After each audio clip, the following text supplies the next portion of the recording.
Добрый вечер. Здравствуйте. И вот он, наш очередной гость. Это Евлампий, эксперт по паранормальным явлениям Московской области. Здравствуйте, Евлампий. Здравствуйте, Евлампий. Очень рад вас приветствовать на этой передаче, которая, безусловно, известна и интересна многим. Я тоже очень рад вас приветствовать на этой передаче, которая, безусловно, известна и интересна. Итак, что вы можете сказать по поводу шеметовского дьявола?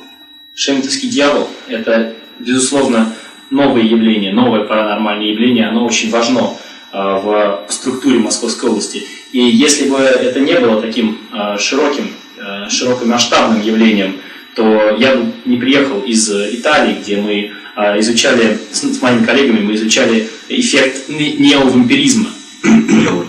Неовампиризм, да, я вот прямо из лаборатории, видите, вот. Да, неовампирская рубашка, конечно, не понимаю. Да, мы там разделали, видите, кровь. Значит, шеметовский дьявол. Здесь были уже представлены мнения многих свидетелей и очевидцев, которые говорили уже о шеметовском дьяволе, но тем не менее мы не можем судить с полной уверенностью о этом феномене. Что мы знаем прежде всего? Некоторые из очевидцев говорили о его внешнем облике. Да, о внешнем облике шеметовского дьявола у нас существенные доказательства. Вот. Что вы можете сказать по поводу данного рисунка?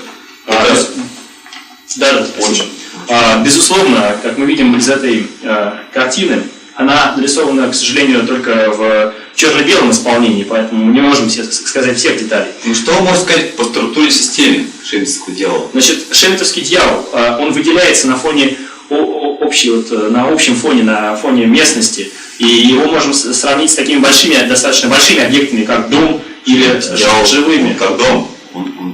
Живыми объектами. Крупный объект. Вот. Мы видим, он находится посередине данного пейзажа, и, значит, он привлекает все внимание автора этого рисунка. Итак, шеметовский дьявол как централизующая система.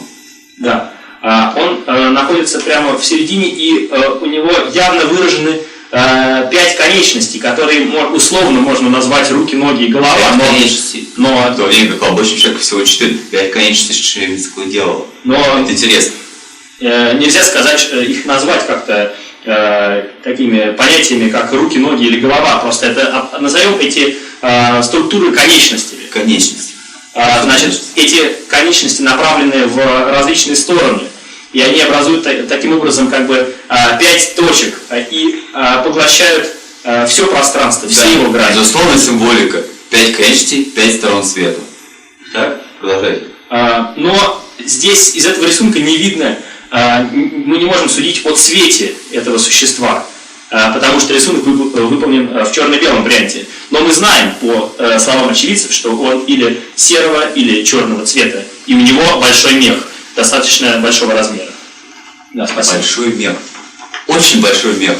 Это отличительная особенность шеметовского дьявола.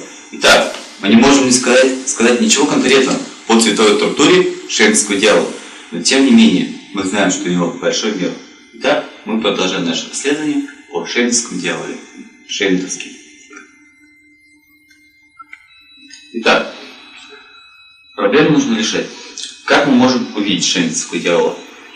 Безусловно, уже есть много очевидцев, которые видели или слышали шеметовского дьявола, так называемого шеметовского дьявола, поскольку мы не можем еще судить об этом паранормальном явлении, назвать его какими-то уже существующими понятиями. Но данных, тем не менее, мало, поэтому я считаю, что необходим выезд на местность. Да, мы считаем, что необходим выезд на местность. Так, мы выезжаем для того, чтобы запечатлеть своими глазами шеметовского дьявола. И вы увидите это на нашем канале буквально через несколько секунд. Шеметовский дьявол.